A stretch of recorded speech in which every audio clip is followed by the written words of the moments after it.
The following is a CNN special report.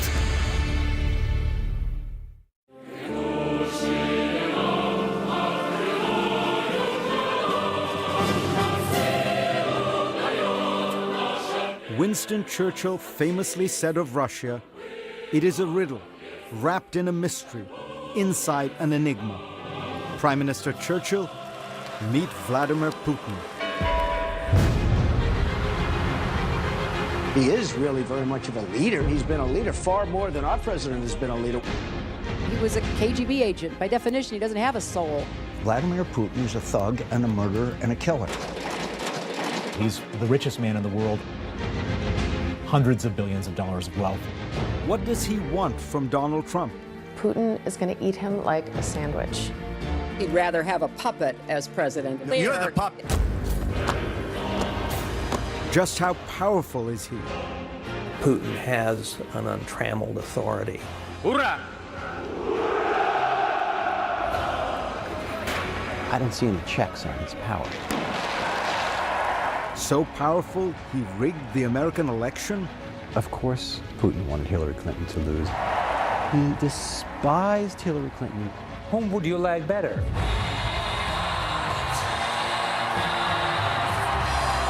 Of the world! While Russia celebrates, Americans ask, what does he want? And is he really the most powerful man in the world? December 5th, 1989. It was a cold night in Dresden, East Germany. And it would change the course of Vladimir Putin's life.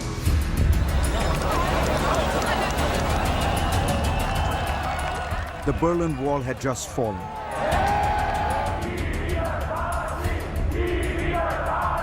All over East Germany, angry crowds roamed the streets, lashing out at symbols of communist rule.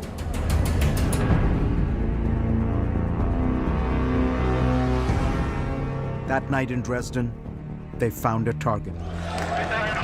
The local KGB headquarters. A mob surrounded the building. As the hour grew later, the crowd grew larger.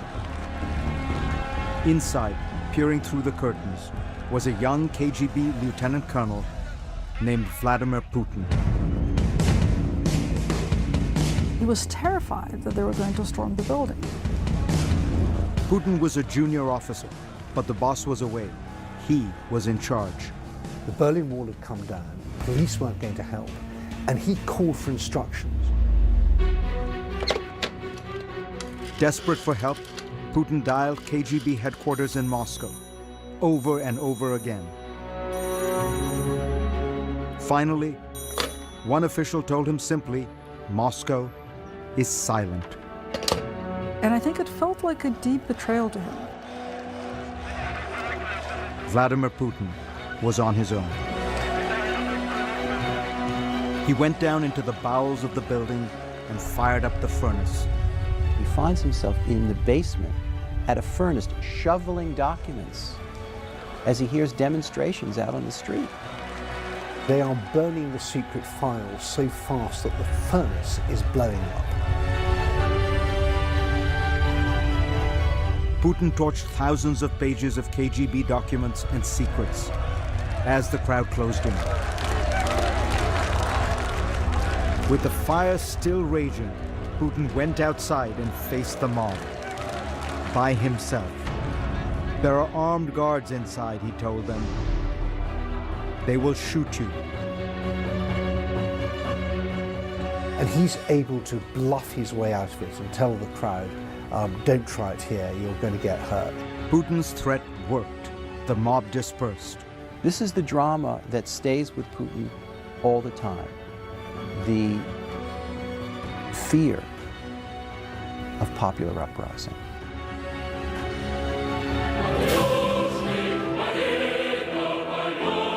Vladimir Putin quells that fear with absolute control. This is what control looks like.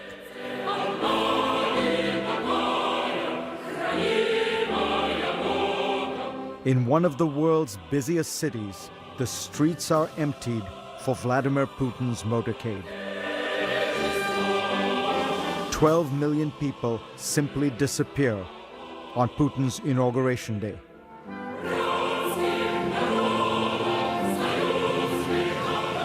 Владимир Владимирович Путин.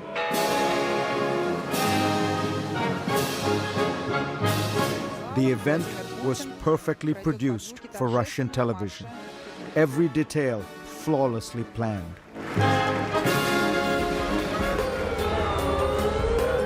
Almost every detail. A few Russians did not follow the script.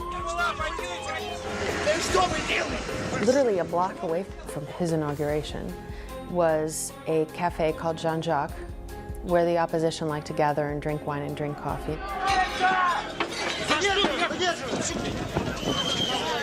And the riot police descend on the cafe and start arresting people sitting at their tables outside, turning over tables, breaking cups and plates.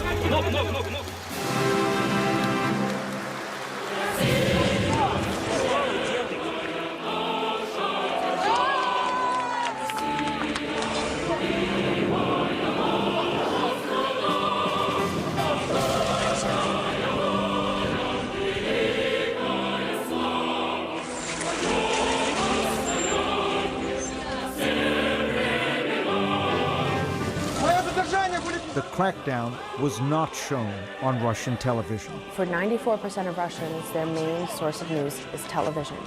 If it didn't happen on television, it didn't happen. Putin controls television. There's absolutely no critical words about Vladimir Putin on the Russian airwaves. None, not one word. Putin controls everything in Russia. Putin has an untrammeled authority. I don't see any checks on his power. Минуту молчания. He is able to make singular, rapid decisions. The absolutism there is unlike anything I've seen in Russia. All that power is propped up by an astonishing approval rating, over 80%. And that's according to American pollsters.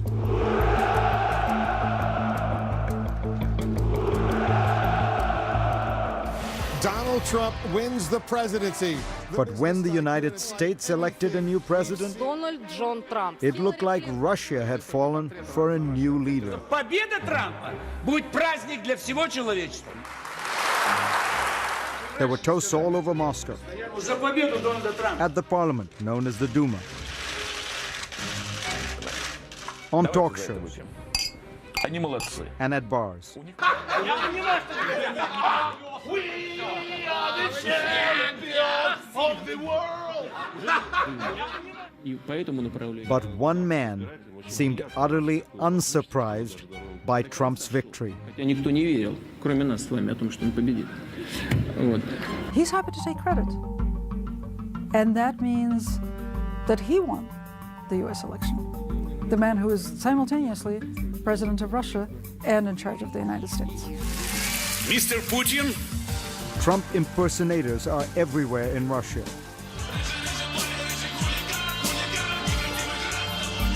Я люблю Россию, но ты ничего не докажешь. You're fired, you're fired, you're fired.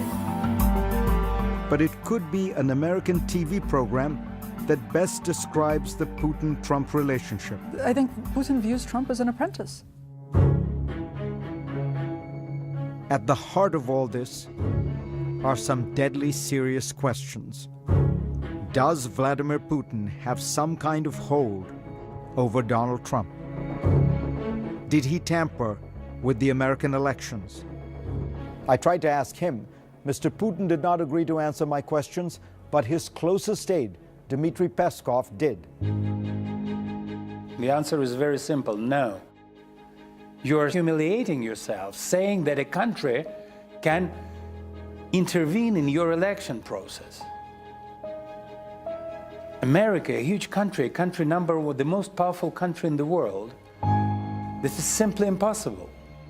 We will get at the truth of all this, but to do that, we need to go back to the final days of the country Vladimir Putin loved.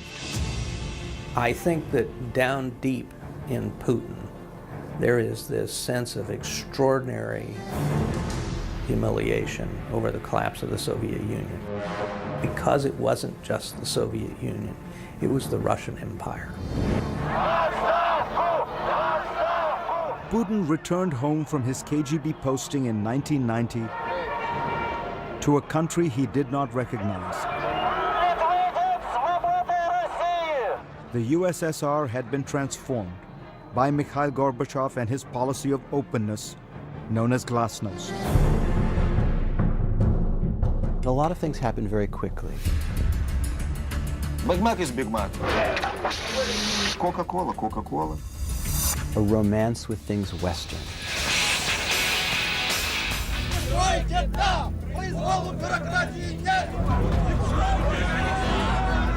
Freedom came fast, and it exposed the rot at the heart of Soviet communism. Across the Soviet Union, hundreds of thousands of people began demanding democracy and national independence. It was once again what Putin feared most. The people rising up. And finally, the people won. Tonight in Moscow at the Kremlin, the red flag of the failed Soviet Union at last came down, and the flag of Russia rose. 300 years of history erased. Soviet institutions like the KGB simply ceased to exist. Vladimir Putin views the breakup of the Soviet Union, as he said himself, to be the greatest geopolitical tragedy of the 20th century. It was a traumatic time, and it sparked a profound change in Vladimir Putin. He became a politician, deputy mayor in his hometown of St. Petersburg. It was not a big job, but Putin clearly had big dreams.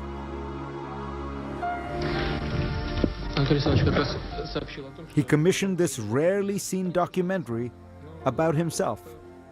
Presenting Vladimir Putin, the credits read, in power. Weirdly, the soundtrack is from the Broadway show Cats.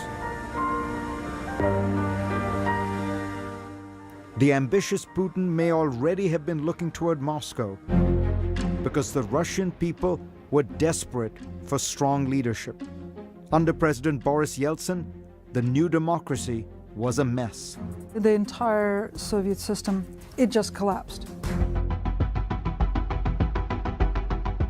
The oligarchs, the men who profited on the spoils of communism, became fantastically rich. Mercedes-Benz is selling more of its top-line cars in Russia than in all the rest of Europe. But ordinary Russians were sinking into desperate poverty. There were dire food shortages, even starvation. I don't know how to feed my kids without milk.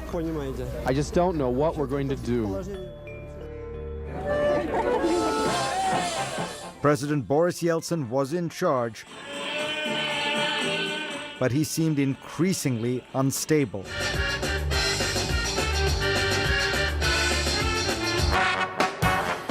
He is drinking. He's barely being propped up. Russians began calling for a new leader. They were tired of the embarrassments of Yeltsin.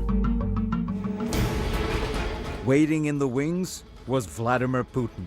He had taken a job in Moscow in the Kremlin hierarchy, and he had risen through the ranks with lightning speed. From city bureaucrat to Kremlin superstar.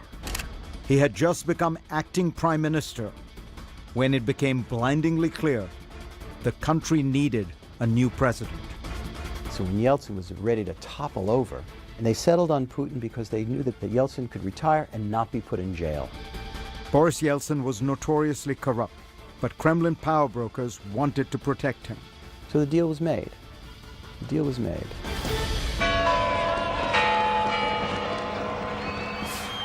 December 31st, 1999. The surprise announcement from Boris Yeltsin that he is resigning as president and turning over power to his prime minister, Vladimir Putin.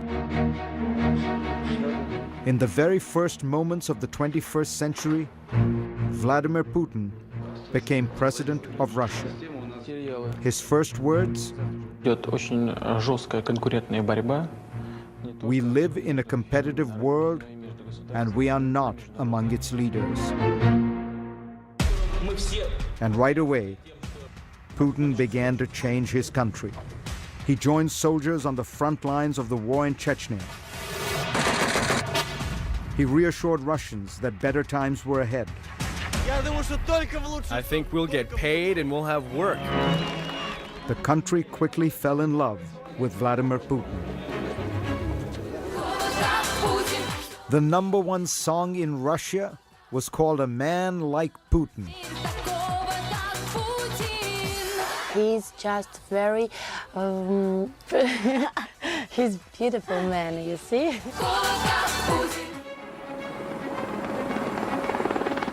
But the biggest surprise? America also loved Vladimir Putin. President George W. Bush thought he'd found a kindred spirit. I looked the man in the eye. I found him to be very straightforward and trustworthy. I was able to get a sense of his soul.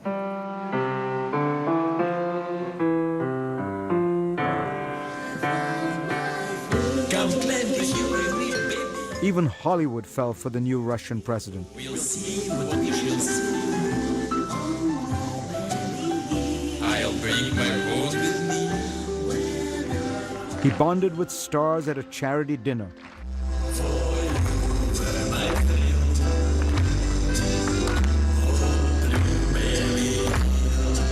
But the honeymoon would soon come to a crashing halt.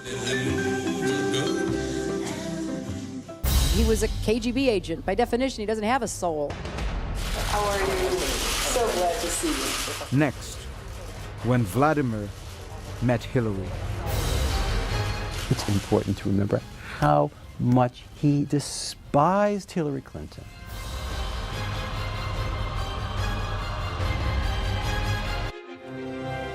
How many times will she leave her mark? How many ways will she light up the world? This is the woman. At the heart of the hacking scandal that rocked the 2016 presidential election Ladies and gentlemen, was an old grudge. my mother, my hero, and our next president, Hillary Clinton. It went beyond ideology. It was personal. Vladimir Putin was not a fan of Hillary Clinton. Of course, Putin wanted Hillary Clinton to lose. He hated Hillary Clinton. Prime Minister, we have a lot of problems in that. The tension between the leaders had been brewing for years. In 2001, another American leader, George W. Bush, vouched for Putin. I was able to get a sense of his soul. Thank you. Thank you. But on the campaign trail in 2008, Hillary had a different take. I could have told him he was a KGB agent. By definition, he doesn't have a soul. I mean, this is a waste of time, right? Recently, Mrs. Clinton said that you, as a former KGB agent, by definition, can have no soul. Putin's reply: statesmen shouldn't be guided by their hearts, they should use their heads. Clinton had a lot of tough words for Putin over the years. He's a very arrogant person to deal with. We have to stand up to his bullying. He is somebody who will take as much as he possibly can. But it was what happened in 2011 that marked a point of no return. It began with the Arab Spring protests early that year. The kind of popular uprising that Putin dreaded. He begins to see himself through the eyes of Hosni Mubarak. Mubarak of Egypt was facing prosecution. Syria's Bashar al-Assad was on the ropes. Libya's strongman Muammar Gaddafi met a particularly gruesome fate. Brutally killed after begging for his life. Putin may have feared the same bloody fate for himself.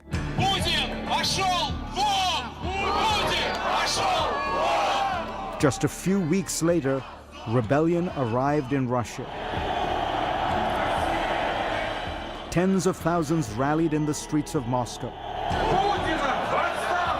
The biggest protest there since the fall of the Soviet Union. People were hanging off lampposts, people were in the streets. It's really shocking. Putin was now living the same nightmare he had endured as a KGB officer in East Germany in 1989. This time in his own backyard. And he wasn't even president at the time. He was prime minister, having handed the presidency over to his associate, Dmitry Medvedev. As the winter went longer and longer and got colder and colder, the protests got bigger and bigger. As Putin saw people turning against him, Hillary Clinton weighed in.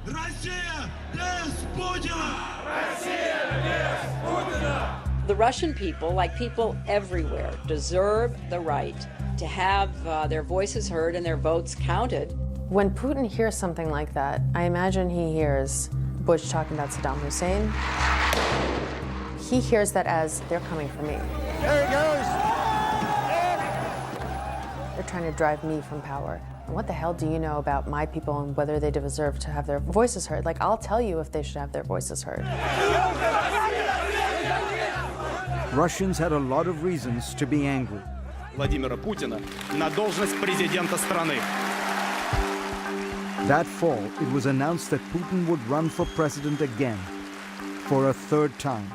That meant he could potentially rule Russia until 2024. Some people said, oh my God, I'm gonna die with this guy in power. A few months later, the elections for Russia's parliament were a farce. We do have serious concerns about the conduct of the elections. Hillary Clinton called out the election rigging. I don't think she realized quite how badly that was going to go down. With his back against the wall,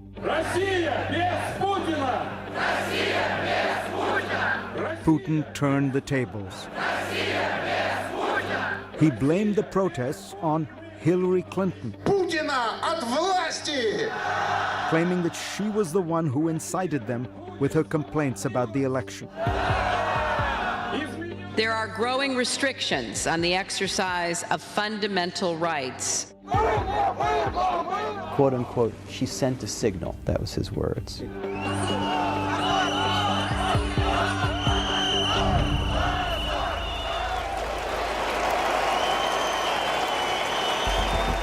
Putin's strategy propelled him to victory.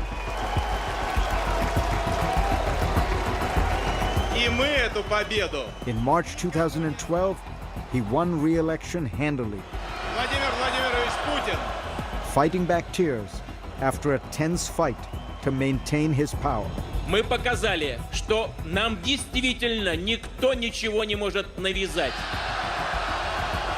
He may have won the day, but Vladimir Putin never forgot about the woman who had kicked him when he was down. Do you think he'd resolved, you interfered with my elections, two can play this game? I think that that's the line of thinking that led him to the intervention. I mean, I'm totally convinced the Russians were meddling and intervening covertly. U.S. intelligence concluded that Putin personally ordered a campaign to influence the American election, in part because he holds a grudge for Clinton's comments in 2011. The other accusation... Putin has denied that Russia was hacking the Democrats. I don't know anything about that. You know how many hackers there are today. It's an extremely difficult thing to check. The Russians allegedly focused their attack on a particularly weak target: the Democratic National Committee. You could have broken into the DNC with a can opener. This took less work to get into the DNC's computer systems than it took the Watergate burglars to get into the DNC offices back during the Nixon campaign. More than 1,900 emails released. In the middle of a tight race, the leak revealed transcripts from some embarrassing emails mysteriously leaked from the Clinton campaign were all over the news. WikiLeaks has released a new batch of another stolen round emails. of stolen emails. The Clinton campaign knows this could be a This latest leak, pretty much a Trump dream come true. Donald Trump was delighted by Clinton's misfortunes. Russia, if you're listening, I hope you're able to find the 30,000 emails that are missing. Donald J. Trump will become the 45th president of the United States, defeating... In the end, America's election went Putin's way. I've just received a call from Secretary Clinton. Hillary Clinton was quite negative about our country and her attitude. It wouldn't be bad to get along with Russia, right? It wouldn't be bad. And to the contrary, the other candidate, Donald Trump, was saying that we have to find some understanding. When people like me, I like them. Even Putin. Whom would you like better? This is not the outcome we wanted. Hillary Clinton suffered one of the most shocking defeats in American history. I know how disappointed you feel because I feel it too. At least in part, some observers say, because of the alleged hacking operation. This is painful, and it will be for a long time. Putin had apparently avenged his old grudge. So help me God. Congratulations, Mr. President. And he may have achieved even more.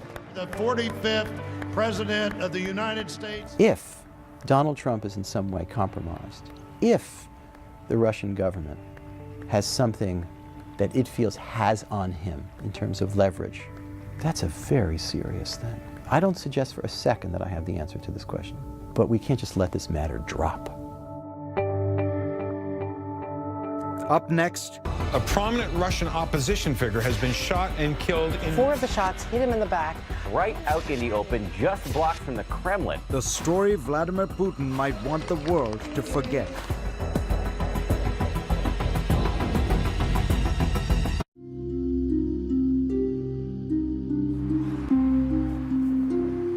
February 27th, 2015, nearly midnight.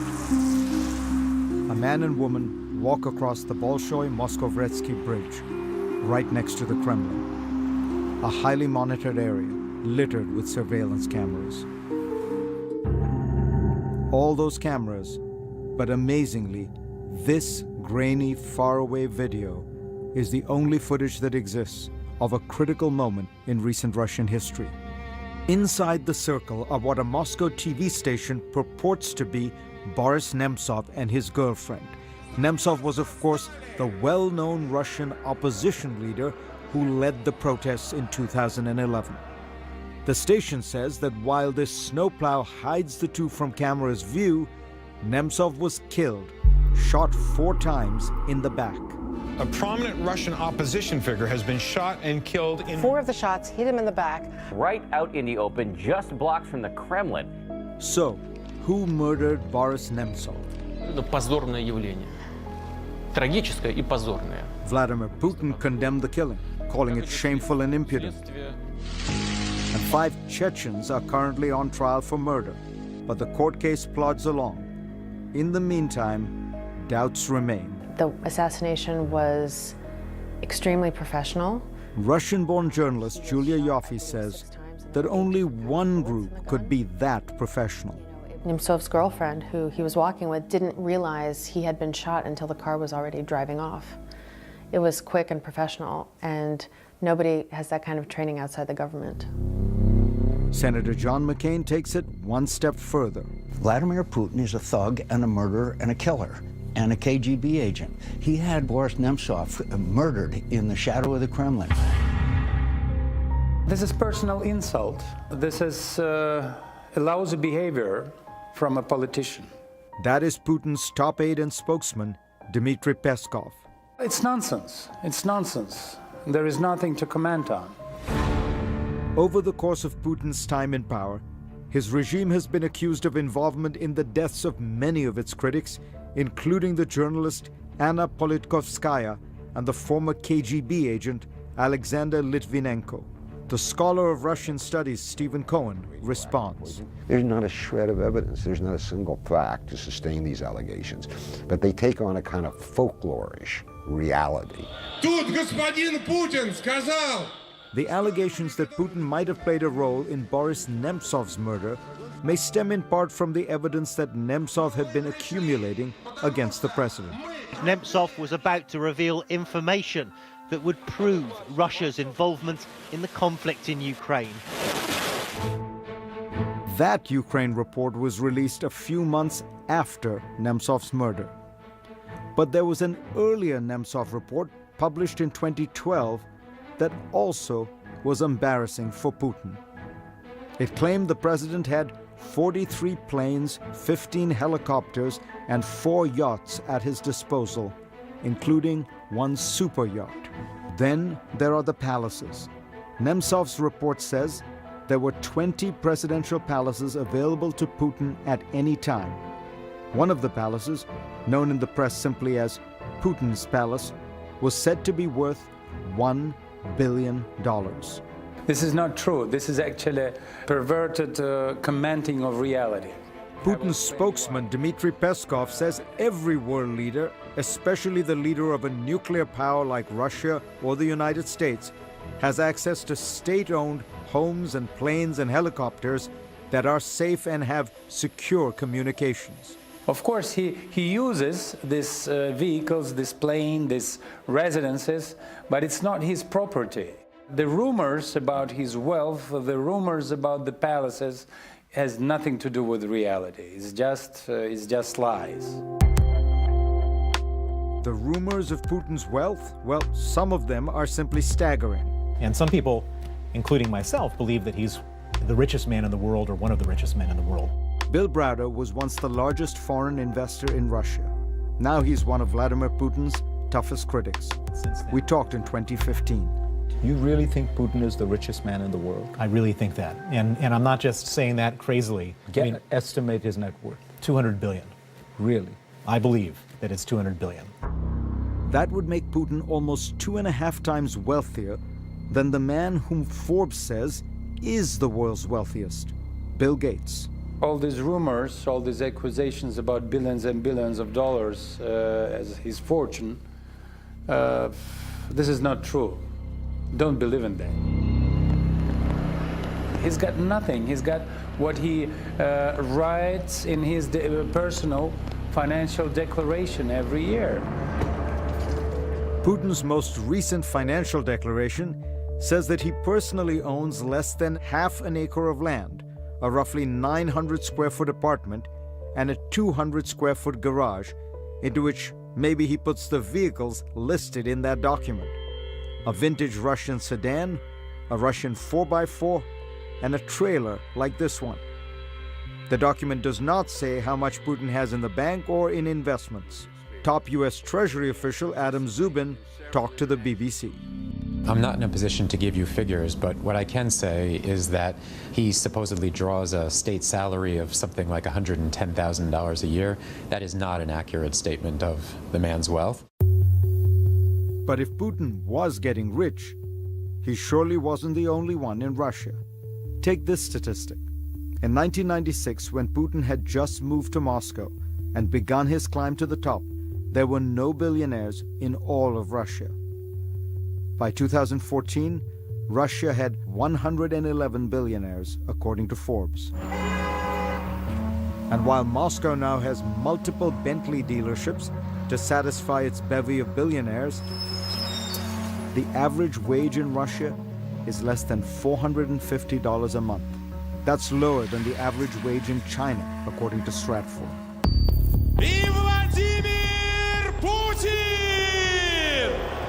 But despite all the allegations, despite all the accusations, the fact remains Vladimir Putin is remarkably popular in Russia. Why? We'll tell you when we come back.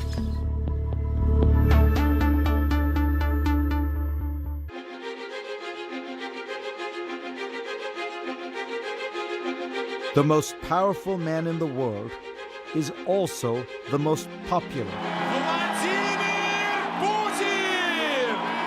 Vladimir Putin's approval rating has soared as high as 86% in recent years. Consider that American presidents are happy when they break the 50% mark.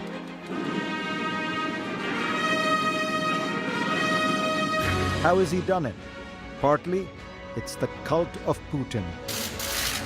He has mastered the art of the manly photo op.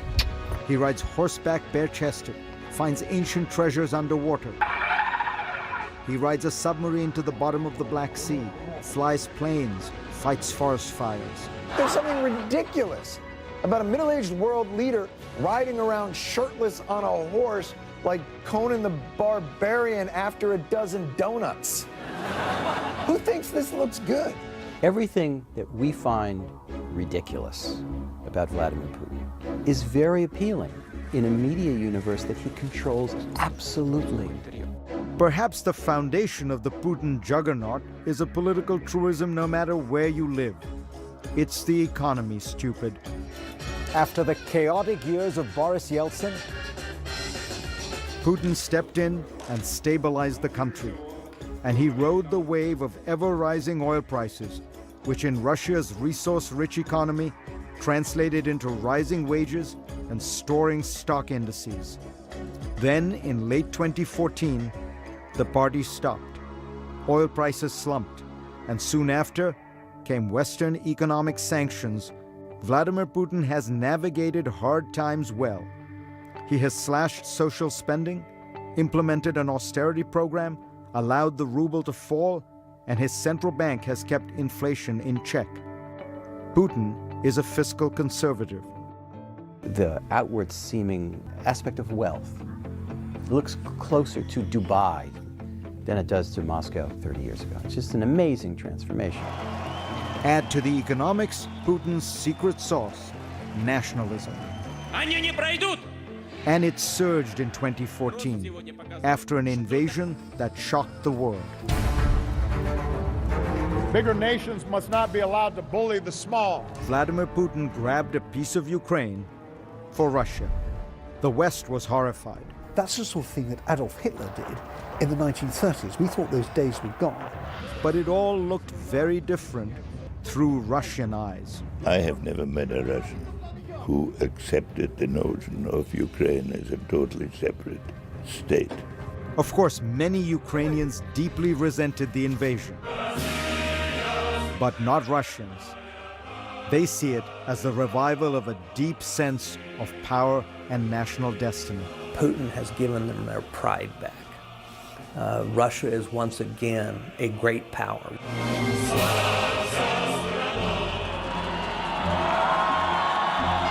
Putinism is an ideology of social conservatism, of anti-Westernism, but above all, of national power. Putin might say he has made Russia great again. Sound familiar? We will make America great again. USA! USA! Like Putin, Trump has used nationalism to boost his support. But many believe that Donald Trump is no Vladimir Putin. Putin is a much more practiced, subtle, cunning player. He's playing, in poker terms, a couple of deuces at the highest level. He has reasserted Russia on the world stage from a position of relative weakness like nobody I can think of. That's an amazing feat of geopolitics. Finally, here are my thoughts on he whom we have called the most powerful man in the world. First, let me explain the title. The United States, and China for that matter, are more powerful countries than Russia, of course, but the power of a head of state is determined both by the country's strength and the capacity he or she has to exercise that power unilaterally, unconstrained by other institutions, parties, or political forces. And combining those two metrics, it's easy to see why Vladimir Putin rises to the top. He has created what he calls a vertical of power unlike any we have seen in other great nations. As the Russian chess grandmaster Garry Kasparov has noted, himself a harsh critic of Putin, the entire structure of Russian political authority rests on one man. When the Tsar died, after all, you knew the process by which his successor, his son, would be elevated. When the General Secretary of the Soviet Communist Party died, the Standing Committee and the Politburo would select his successor. But when Putin dies, I almost said if, what will happen? No one knows. To understand Putin, you have to understand Russia. The last 100 years for that country have seen the fall of the Tsar, the collapse of democracy, the Great Depression, World War II with its tens of millions of Russian dead, Stalin's totalitarian brutalities, the collapse of communism, the breakup of the Soviet Union, Boris Yeltsin's years of chaos and corruption, and then comes Vladimir Putin, who ushers in almost 2 decades of stability and, in popular perception, rising standards of living and increasing prominence and respect in the world. Да здравствует Россия!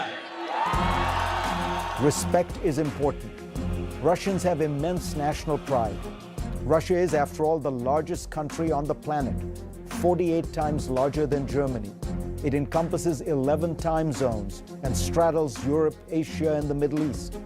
It is also a rich country, containing some of the largest deposits of raw materials, from oil and natural gas to nickel and aluminum.